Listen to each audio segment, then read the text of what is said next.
Calculation in physics for senior secondary schools.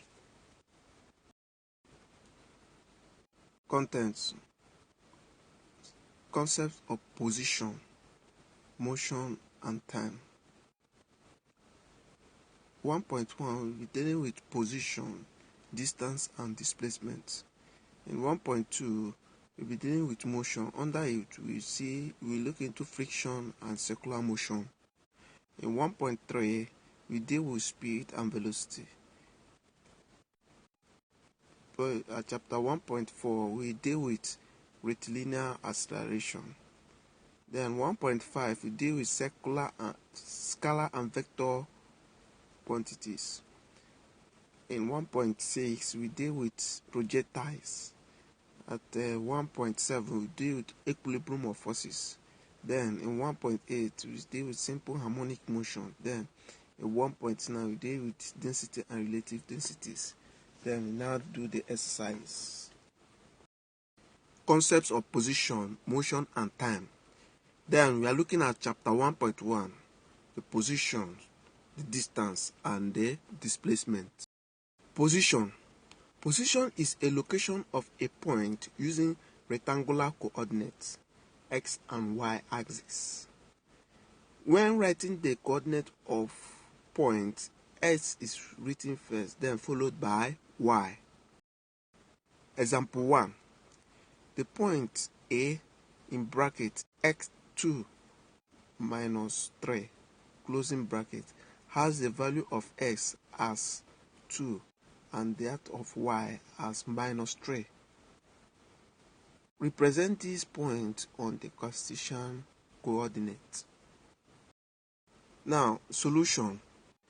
The horizontal component in a Cartesian coordinate represents x. So, tracing the 2 on that coordinate should be at the right hand side. Then, the vertical axis of the Cartesian coordinate is represented by y axis. Then tracing the minus 3 on the coordinate is still on the downside of the Cartesian coordinate. Then when you join the two, tracing the 2 and that of minus 3, we will now reach at a point called A, which is now given A in bracket 2 minus 3. Distance and displacement. Distance is the product of average speed and time. Distance is equals to average speed times time. Displacement. Displacement is the distance traveled in a constant direction. Therefore, displacement is equals to average speed times time. Example 2. Figure 1.2 example shows that a line having point ABC is 3 km. A body moving with a constant velocity along a straight line ABC takes 45 minutes to go from A to B and 10 minutes from B to C. If AC is 3 km, find AB. Solution. Making average velocity the subject of formula, we have that displacement over time as our total average velocity. Then their displacement is 3 km from the point A, B, C.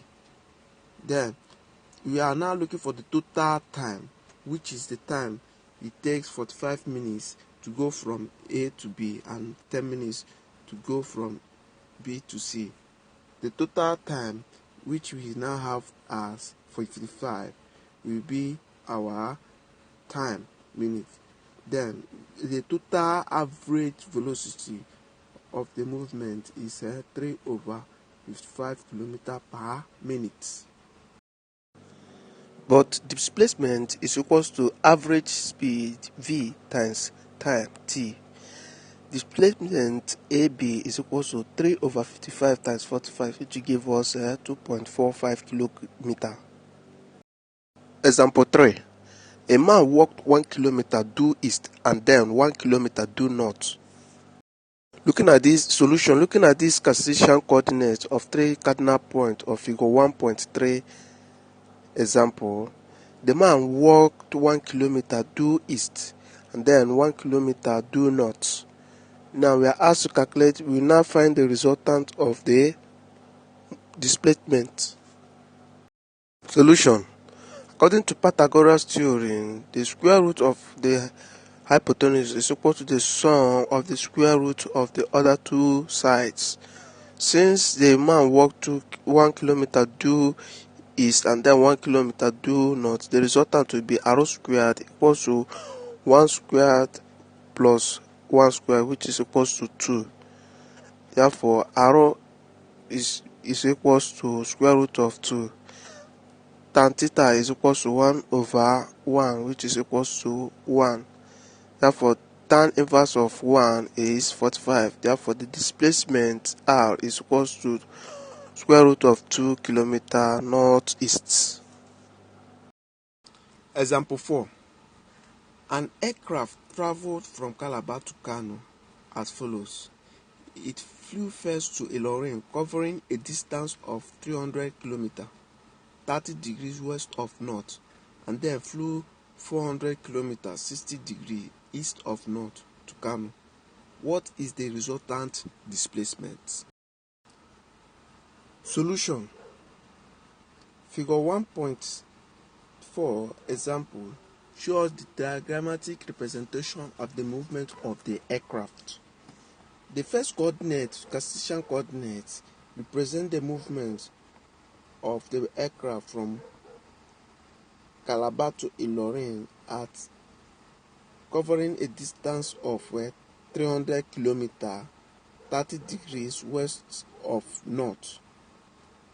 Then the aircraft have to take another route from that Ilorin to Kano in another Cartesian coordinate, which cover a distance of 400 km, 60 degrees east of north to take to Kano.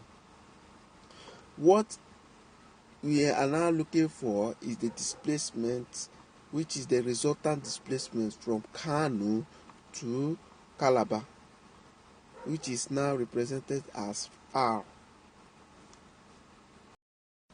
Now looking for the angle inside the triangle of the Cartesian coordinates of the aircraft going from Ilorin to Kano, we have, that alternate angles are equal. So the downside, or the angle that the distance joined from the Calabar to Ilorin is 30 degrees. Then the remaining inside will be 60, since it is inside a right angle triangle of a Cartesian coordinate. Then the plane now flew at 60 degrees from that Ilorin to Kano, but since it is in a 90 degrees then the remaining angle inside that 90 degree is minus from 60, which is giving us 30 degrees. So inside that triangle, we are now having 30 and 60 degrees. Adding the two will now give us a 90 degrees right angle triangle. Solution. Since the Pythagoras theory states that the square root of the hypotenuse is equal to the sum of the square root of the two sides of a right angle triangle, the resultant displacement r of the triangle can be found by getting r squared is equal to 300 squared of the distance covered from Calabar to Ilorin at a 30 degrees centigrade, plus the distance flew from Ilorin to Kano, 400 kilometers.